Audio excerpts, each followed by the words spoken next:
Poštovani gledatelji, lijep pozdrav na početku još jedne emisije Razgovor s povodom. Profesor Hrvoje Zekanović jedan je od za sada trojice kandidata za gradonačelnika Šibenika. Oženjen je i otac troje djece. Na Prirodoslovno-matematičkom fakultetu u Zagrebu završio je studij geografije. Zaposlen je u Županijskoj javnoj ustanovi za zaštitu prirode s 10-godišnjim iskustvom rada u srednjim školama u Šibeniku. Prvi je predsjednik i jedan od osnivača Društva za očuvanje šibenske baštine Juraj Dalmatinac, najveće udruge u županiji s preko 400 članova. Jedan je od osnivača i prvi predsjednik Hrvatskog katoličkog društva biskup Srećko Badurina. I da ne navodim dalje, on je i aktivista u brojnim građanskim akcijama, a kroz svoj posao i udruge stekao iskustvo provođenja projekata koji se financiraju iz europskih fondova. U Hrastu trenutno obnaša dužnost do predsjednika stranke. Dobar vam dan i dobrodošli u emisiju. Ja sam li propustila nešto u ovom kratkom vašem CV-u? Dobro, to sam ja. Znači, otac troje djece, suprug, danas političar, saborski zastupnik, a ovo sve ostalo je, znači, točno. Evo ga, ja ko se ponosim zapravo na taj jedno svoje iskustvo rada u nevladinim organizacijama, prije svega u društvu Juraj Dalmatinac. To je ono što me je obilježilo i što bih rekao da je bila jedna inicijacija za politiku gdje se danas, od čega danas zapravo i živim, čim se danas i profesionalno bavim. Prvi ste put u Saboru, saborski zastupnik, ajmo nekoliko riječi o tomu prije nego krenemo na lokalnu razinu, kakva su iskustva? Kako uopće doživljavate kada gledaš Sabor na televiziji i kada uđeš u Sabor onako stvarno... Mi uglavnom vidimo praznu sabornicu. Pa istina je prazna, ali evo to su neke stvari koje, ja ću pokušati to objasniti, ali prvo da kažem jedan dojam, kad uđeš unutra ipak je drugačije. I to je jedan posao koji je stvarno jako zahtjevan. Mi smo u ovih par mjeseci imali možda i 150 zakona, izvješća, odluka koje smo donijeli, izglasali i to je radno jako intenzivno. Sabor radi na dvije razine. Jedna su odbori, a druga je sama sjednica. Odbore ljudi ne vide. Tu i tamo koji odbor prenose mediji, ali jako rijetko. Tako da taj jedan posao zapravo građani ne mogu vidjeti.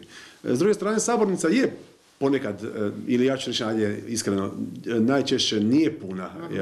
Tek je nekolicina zastupnika u sabornici, iz razloga što ne mogu svi biti za sve teme.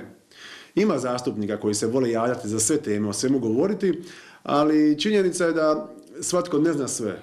Imam ja neke teme koje su moje teme, na te sam i mnogo puta se već javljao, javljat ću se, ali za razliku od nekih koji misle da znaju sve, ja nisam jedan od tih, a ono gdje sam svoj na svome neću propustiti da se javim.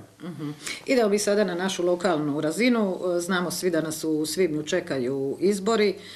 Vi ste nedavno potpisali ugovor o koaliciji za predstojeće lokalne izbore sa Hrvatskom konzervativnom strankom i najavili ste svoju kandidaturu za gradonačelnika. U toj koaliciji vi ste kandidat za gradonačelnika, a gospodin Nikica Penđer dopredsjednik Hrvatske konzervativne stranke za jednog od zamjenika. Tako je. Zašto uopće ste se kandidirali za gradonačelnika, otkuda te ambicije? Malo prije ste rekli da ste kroz sav svoj dosadašnji rad i kroz društvene aktivnosti i ove koje ste provodili, ajmo to reći, u civilnom društvu, zapravo se sad nekako orijentirali u tom smjeru profesionalnog političara. Čovjek sebi često postavlja pitanja, ili bi trebao postavljati pitanja zašto neke stvari radi, što ga motivira, što ga zapravo goni naprijed.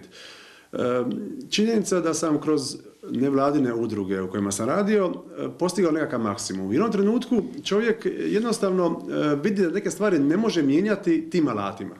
Mora ići dalje, mora napraviti onaj iskorak. A to je politika. Drugim riječima, da bi utjecao na stvari oko sebe, ti jednostavno moraš ući u politiku, inače nemaš te alate, nemaš moć, nemaš poziciju s kojom bi mogao utjecati na stvari oko sebe. S druge strane, bilo je pitanje konzervativna stranka i Hrast, tako je, mi smo potpisali koaliciju, moram reći da mi je stvarno iznimno drago, jer se radi o jednoj sjajnoj ekipi, sjajnim ljudima, prije svega je Nikica Penđer, jedan sjajan mladi čovjek koji se stvarno i dokazao, ja bih rekao, ona prva referenca glavna koja je meni uvijek na pameti, gdje sa 18 godina nije se libio uzeti pušku, otići na Velebit i evo ga, braniti našu domovinu. I tako da s tom jednom ekipom konzervativaca i mi u Hrastu jako lijepo surađujemo i siguran sam da će se rezultati vidjeti. I može li se danas već govoriti o kandidatima za druge izvršne funkcije, dakle o drugom zamjeniku gradonačelnika ili dogradonačelniku, kako god hoćete, o listama gdje ćete izaći, grad ili županija? Izlazimo i grad i županija, što je logično nekako kada si nekakva ozbiljna opcija, a naše analize govore da jesmo, izlazimo i u gradu i u županiji. Za sad, kao što ste rekli, ja sam kandidat za gradonačelnika, Nikica Penđer je kandidat za dogradonačelnika, odnosno zamjenika gradonačelnika. Ovo drugo mjesto je još uvijek upražnjeno.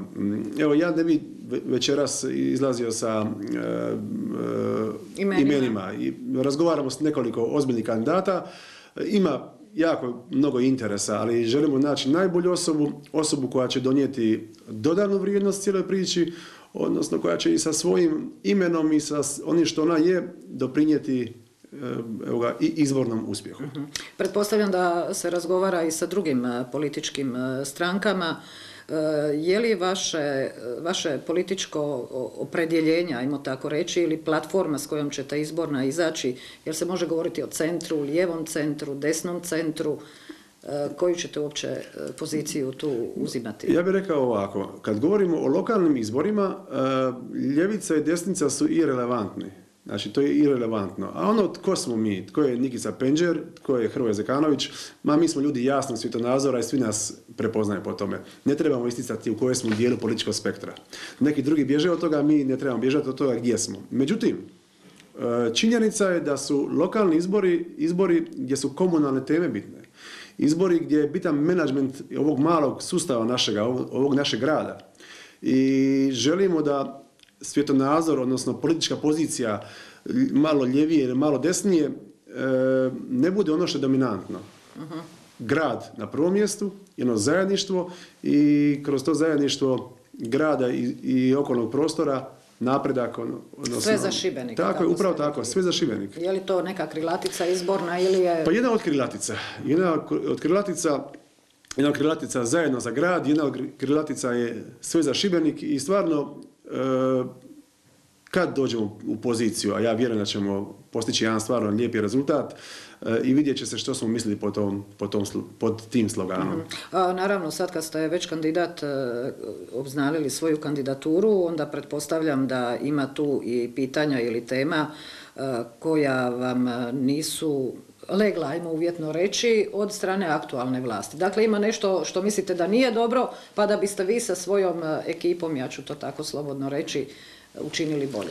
Ja bih rekao ovako. Ili klasično pitanje novinarsko, što zamjerate aktualnoj vlasti? Da je trenutna vlast dobra i da smatramo da je ona nešto najbolje što Šibenik može imati, ali reći i garniture prije koje su bile u Šibeniku, znači taj SDP i HDZ koji su se izmjenjivali u zadnjih par izbornih ciklusa, mi ne bi bili na izborima. Jednostavno, zašto bi onda uopće išao mijenjati nešto što je dobro? Smatramo da ima jako mnogo nedostataka, odnosno da menadžment grada nije onakav kako Šibenčani zaslužuju. I upravo smo tu zbog toga. Evo, sad kad bi malo išao kritički gledati što se sve dešava, a ja bih rekao ovako malo da ne bude sve crno. Dobro. Šibenik je u zadnjih nekoliko godina promijenio jednu stvar, a to je mentalitet Šibenika se promijenio iz jednoga pesimističnog u optimistični, što je dobro. Međutim, situacija objektivno nije za optimizam. Ja ću reći samo par brojaka, a brojke su ono što se mogu analizirati. Mi možemo uzeti sav Photoshop i crtati i obećavati i kroz marketinške agencije stvarati lijepu sliku. Ali brojka, analiza kaže nešto skroz drugačije. A kaže da je Šibenik grad sa najlošijim i ovom gospodarskom situacijom od svih županijskih središta na Jadranskoj obali. Šibenik je grad sa najvećom depopulacijom na Jadranskoj obali. Šibenik je od 1991. godine do danas izgubio 25% stanovništva. Trend će se i nastaviti. Ja bih rekao, ja sam nedavno stavio na Face jedan post gdje sam se pitao da li će netko biti netko u Šibeniku tko će slaviti 1000 godina našeg grada. Ako se ovaj trend nastavi, neće. Mi ćemo kao grad doživjeti kolaps sustava, a ovo nije sad predizborna priča, iako je kampanja, odnosno predkampanja je tu, ali mi ćemo ga doživjeti za nekih možda 15 do 20 godina. Mi ćemo ovim trendom pasti negdje na 18 do 15 tisuća stanovnika i grad neće moći funkcionirati. Jednostavno, svaka urbana struktura zahtijeva neko stanovništvo da održava tu urbanu strukturu. Mi danas imamo apsurdnu situaciju, ljudi nemaju posla, a s druge strane ne mogu se pronaći ni radnici. Da. Ja ne želim ovo sad biti da nekakav pesimizam izazivam, ali ljudi moraju znati da će se kroz 5 godina, tko god bude gradonačelnik Šibenika, bio to Hrvoje Zekanović ili neko drugi, on će morati zatvoriti 2 osnovne škole, jer djece nema. Jednostavno ta djeca ne postoje koja će te škole pohađati. Ovo je samo jedan primjer. Ja mogu sad navoditi primjere zašto je u jednom trenutku vodovod, kad je situacija u Jadranskoj banci bila katastrofalna, dao 5 milijuna kuna našeg novca i taj novac je išao u bespovrat. Zašto nitko nije digao glas kad se TLM rušio? Zašto se nije prostor TEF-a stavio u funkciju? Jako je mnogo tema koje nisu dobro odrađene. I tu smo da ponudimo rješenje upravo za to. Ajde da završim odgovor na ovo pitanje ipak sa optimizmom. Šibenik je mali grad, a u malim sustavima sa nekoliko pravih ključnih strateških odluka može se stvar okrenuti nabolje. I stvarno se može. Mi stvarno vjerujemo u to i imamo kompetencije da to napravimo. I sigurni smo, ako bi se taj prostor TEF-a konačno stavio kao strateški projekt, da se donese strateška odluka, da je to najveći prioritet za grad Šibenik, onda će on biti u funkciji, a s takvim projektom se može dati i nada našem Šibeniku, našem gradu. To bi ujedno bio dijelom odgovor na moje sljedeće pitanje, što je to što ćete vi ponuditi, kako riješiti sve ovo ili spriječiti da se ne dogodi ovo što ste rekli za 5 godina da 2 škole moramo ugasiti ili da ostanemo na 18 ili 20 tisuća stanovnika. Ja ću vam ovdje, ja u politici pokušavam biti otvoren, iskren. I mogu reći sada, sad kada Zekanović dođe na vlast, Šibenik će narasti duplo. Ma neće. Šibenik, nažalost, tone. I Šibenik će imati depopulaciju i sljedećih desetljeća. Situacija je takva, ali može se. Može se u jednom dugoročnom periodu, znači kroz nekoliko desetljeća, jednog sustavnog planskog vođenja grada, a ne stihijskog, može se napraviti ipak iskorak. Mi prema demografskoj situaciji mi ćemo tonuti, mi jednostavno ne možemo sljedeći period zaustaviti, ali mi moramo naći perspektivu, ali o tome moramo govoriti. Ne smijemo tu temu staviti pod tepih. Jeste li ikada čuli da je menadžment, ova trenutna gradska uprava ili neka prije govorila o ovim stvarima? Nije govorila. Zašto? Zašto se o tim stvarima ne priča, da mi kao grad ne stavimo? A na čemu ćemo raditi? Gledajte, danas govorimo o turističkom bumu Šibenika. I to je lijepo. I ja osobno isto živim djelomično od turizma i meni je zapravo fantastično da ja danas jedan značajan dio svog kućnog budžeta dobijam upravo iz tog resora. Ali to može biti, što bi rekli Englezi, onaj extra pocket money, onaj dodatni novac. Ne može cijeli grad živjeti od turizma. I mi Šibenik ne smijemo pretvoriti u Velike Vodice. Šibenik je, naš grad je upravno središte, administrativno središte županije Šibensko-kninske, a mora biti gospodarsko. Jer od turizma može živjeti svega par tisuća ljudi, a što je s ostalima? Što je s ostalima? Oni moraju imati neka mjesta gdje će raditi, moraju imati industriju koju mi danas nemamo. Zona Podi. Pa mali Poličnik ima zonu koja je 20 puta veća od zone Podi. Splitska zona Podi je 50 puta veća od naše zone Podi. A to su zapravo te ključne stvari, da ta zona bude ono što treba biti, odnosno da ona zapošljava naše ljude da bi imali budućnost u našem gradu. Evo, sad vas moram upitati ponovno i ovih dana aktualno pitanje reorganizacije, zapravo teritorijalne reorganizacije Hrvatske. Da li regije, da li županije, lokalne jedinice, dakle općine ili gradovi, kakav je vaš stav o tomu? Treba li Šibensko-kninska županija ostati županijom? Ja sam generalno za, jer ta podjela ima jednog smisla duboko povijesnog smisla ima. Ako pogledate Šibensku biskupiju koja se gotovo savršeno podudara sa područjem županije, ona je tu koliko godina, skoro 1000 godina je znači Šibenska biskupija i to je jedan dugi vremenski period gdje je taj prostor, ja bih rekao, funkcionalno povezan. I Šibenik je bio administrativno središte tog prostora od uvijek i treba ostati. Ključno je drugo pitanje. Da li taj sustav može bolje funkcionirati? Može. Jer danas kad mali čovjek prigovara i grinta zato što lokalna ili regionalna samouprava loše radi, on grinta, prigovara s razlogom. Ako imate 1000 ljudi koji rade u tom sektoru, dobro, plaće čak i više nisu sjajne, ali su plaće, onaj koji radi, ko financira to, on opravdano negoduje. Znači, racionalizacija, ako treba smanjiti broj djelatnika, povećati obujam posla, a ukidanje kao ukidanje na ovaj način kako se predlaže, zapravo nisam za to. Budućnost grada Šibenika, dakle, rekli ste, i njegov razvoj nije isključivo turizam, nego na čemu bi se on trebao temeljiti, rekli ste industrija.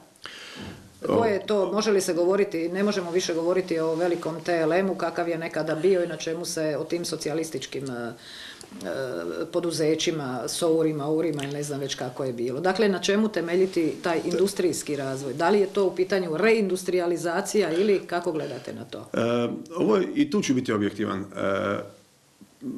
Ovaj problem nema samo Šibenik. Ovaj problem ima i čitava Hrvatska i čitava zapadna Europa. Danas je tehnologija napravila da jedna tvornica u Kini, tako ću reći, u par sekundi ili par dana napravi, ne znam, čaše za cijelu Europu za 15 godina. Jednostavno, tehnologija je omogućila da rad toliko više nije potreban. Međutim, tako da to je jedna objektivna otegotna okolnost. To je jedan problem koji mi nismo zapravo, ne možemo utjecati na njega. Ali, stava sam da u malim sustavima, kao što je Šibenik, to je jedan jako mali sustav, da se može napraviti iskorak s jednom kapitalnom investicijom. Mi smo danas matični grad ima samo 31.000 stanovnika, administrativno 41.000 stanovnika. Tu sa investicijom od nekoliko stotina milijuna eura, znači u zonu TEF-a, na primjer, što god tamo implementirali, mi možemo dobiti 10.000 stanovnika. Mi možemo, što god to bilo, to može biti, ne znam, nešto vezano uz turizam, može biti uz IT industriju, što god. Samo grad mora imati to kao stratešku orijentaciju. Ne razmišljati o nogostupima u gradu. Menadžer grada, on mora biti doslovno u Londonu i tražiti te investitore koji će dovesti u Šibeniku. A ne voditi računa o tome je li ona fafarinka na pravi način potkresana ili nije. Dobro. Rekli ste da ćete izaći, vraćam se ponovo na liste i za gradsko vijeće i za županijsku skupštinu. Tako je. Imate li dovoljno, sad ću reći, kapaciteta ljudskog ili resursa, kako god hoćete, za te liste, recimo posebno za listu županijske skupštine na području cijele županije? Ma kako ne, upravo sad slažemo i te liste. Ne bi još sad o ljudima govorio, znači moramo 41 čovjeka naći za listu, ne pronaći, nego izabrati zapravo. Dobro. Za listu u županiji, 25 u gradu. Tražimo one najbolje. Stvarno pokušavamo napraviti liste i za grad i za županiju, da su to ljudi koji su prepoznati u svojoj lokalnoj sredini, ljudi koji nisu nužno u politici, ali ljudi koji su, znači, koji nemaju nikakve repove, ljudi koji će i svojim ugledom i svojim referencama i doprinijeti. Moraju li nužno biti članovi stranke? Ma ne, to je ta razlika. Znači, gdje mi stvarno na liste stavljamo sve one koji su, za koje smatramo da mogu doprinijeti i normalno izbornoj pobjedi, ali i onome što mi želimo kasnije, menadžmentu, upravljanju našim gradom. Još samo, rekli smo sada već odnosno vas trojica kandidata za gradonačelnika. U ovom trenutku, iako je ovo sad predkampanja što vi kažete, ali nekako se čini da će biti problema u smislu da neće biti sve riješeno u prvom krugu. Dođe li do drugog kruga, ako se nađete da ulazite, mislim da ulazite, jel, u taj drugi krug, jeste li spremni koalirati recimo sa nekim od većih stranaka ili okupljati vi manje stranke? Ja bih ovako odgovorio na to pitanje. Drugi krug će sigurno biti. Mi nismo, znači nemamo snagu za ući u prvom krugu pobijediti, bio bi demagog kad bi to rekao, ali nije nitko drugi. Nije nitko drugi. Drugi krug će 100% biti. Sad, ko će se u drugom krugu sučeliti? Ja bih rekao, prema onim analizama koje mi imamo, u drugom krugu ćemo biti mi, kandidat SDP-a ili kandidat HDZ-a, neko od to troje. Sad koja kombinacija, teško je reći. Onaj ko sada to kaže ovako na prvu, on malo pokušava stvoriti jednu poziciju pobjednika. Ali reću nešto drugo. U drugom krugu, ako mi uđemo s jednim od ta dva kandidata koje sam rekao, ili SDP-a i HDZ-a, onda smo mi favoriti. Jer vam kandidati manjih stranaka, manjih opcija, nezavisni kandidati u pravilu pobjeđuju kandidate velikih stranaka. Znači, nama je sada, moramo se potruditi da uđemo u drugi krug, a ako uđemo, onda smo mi na konju. Imate jako mnogo primjera za ovo što sam rekao. Na primjer, u Omišu je HDZ imao 48,5%, Kovačić koji je bio u Mostu imao 10%, u drugom krugu je bilo suprotno. On je ostao 48,5%, a ovaj je imao 51,5%. To tako funkcionira drugi krug. Zato je šansa jako, jako velika. I moram vas, neću vas sada pitati kakve rezultate očekujete, već ste sad zapravo rekli u drugi krug ulazak sigurno, ali biti će nadamo se, stvarno, nadamo se, radimo na tome i vjerujemo u to. Eto, tako bih rekao. Hoćete li možda reći, imate li ime za kandidata za župana ili još uvijek se o tomu razgovara? Izgovorit ću, to je Anđelko Matov, znači poznati košarkaš i trener ovdje u Šibeniku, koji niz godina radi. On je bio kandidat i konzervativaca i pretpostavljam da će on biti i taj konačni odabir za kandidata za župana za cijelu Šibensko-kninsku županiju. I evo, pred kraj ovog razgovora, prije neki dan, ja sad točno ne znam, mislim da je to bilo prošlog tjedna, žestoko ste kao saborski zastupnik, a i kao zapravo Šibenčanin i političar, istupili protiv naputka ministra zaštite okoliša Slavena Dobrovića i ministra turizma Garija Cappellija prema Upravnom vijeću nacionalnih parkova, konkretno Upravnom vijeću Nacionalnog parka Krka i Nacionalnog parka Plitvice, od kojih se zapravo traži da donesu odluku o sufinanciranju Zadarske zračne luke, mislim sa nekih milijun kuna. Zašto vas je to toliko zasmetalo? Jer tamo ipak stižu i turisti koji dolaze i na Plitvice i u Šibenik. Ovo je jedna tema što moram reći, ovo je tema o kojoj sam ja razgovarao i s ministrom Dobrovićem. Nisam uspio zapravo u tim razgovorima njemu objasniti kako razmišljaju stanovnici ovog grada. Rijeka Krka je iznimno povezana sa gradom Šibenikom. I da nema Krke ne bi bilo ni Šibenika, ja bih tako rekao. I taj nacionalni park je nacionalni park, ali on je, znači, od države, nacije, ali je on i prije svega i Šibenski nacionalni park. On se nalazi svega par kilometara od grada Šibenika, znači njegove granice, od granica grada Šibenika. Svi gosti koji posjete nacionalni park, oni su tu negdje bili u Šibeniku, prošli su kroz naš grad i nije čudno što ga osjećamo svojim.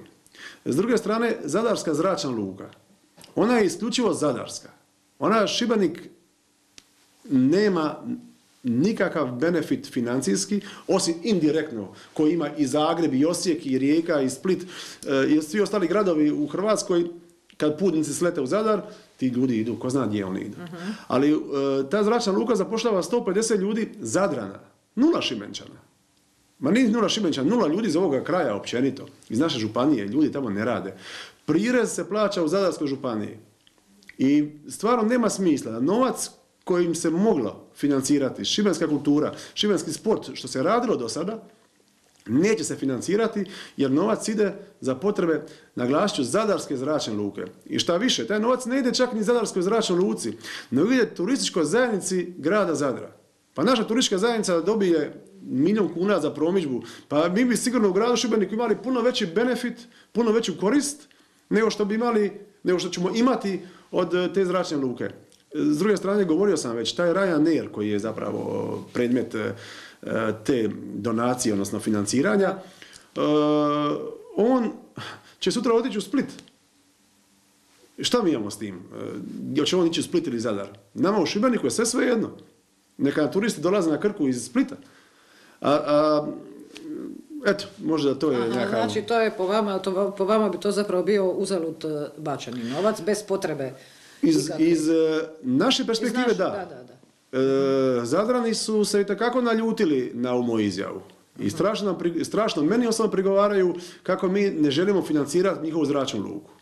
To vam je kao, na primjer, da grad Zadar, ili sad ne znam, tankerska plovidba Zadar, da ona sada da 1 milijun kuna za nekakav marketing turističke zajednice grada Šibenika.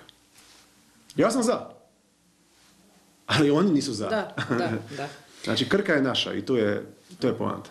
I evo, za kraj želite nešto poručiti našim gledateljima, iako ponavljam, bit će vremena, još nije kampanja počela, ali vi se sad pripremate. Ma dobro, ovo je jedna kampanja nije počela, ali imamo u politici kampanja, predkampanja i sve to nekako je dio jedne demokracije, gdje eto, i oni koji su zainteresirani za obnašanje vlasti pokušavaju se upoznati sa potencijalnim glasačima i dobiti tu potrebnu pažnju koja političarima treba. Što reći?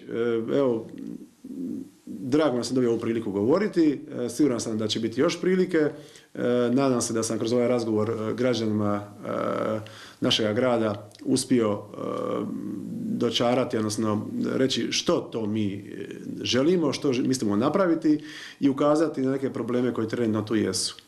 I ako nam, ne znam, sutra daju povjerenje, siguran sam da je neće biti krivo. Hvala vam lijepa na sudjelovanju. Hvala i vama. Poštovani gledatelji, hvala i vama što ste bili s nama, što ste nas pratili. Lijep vam pozdrav.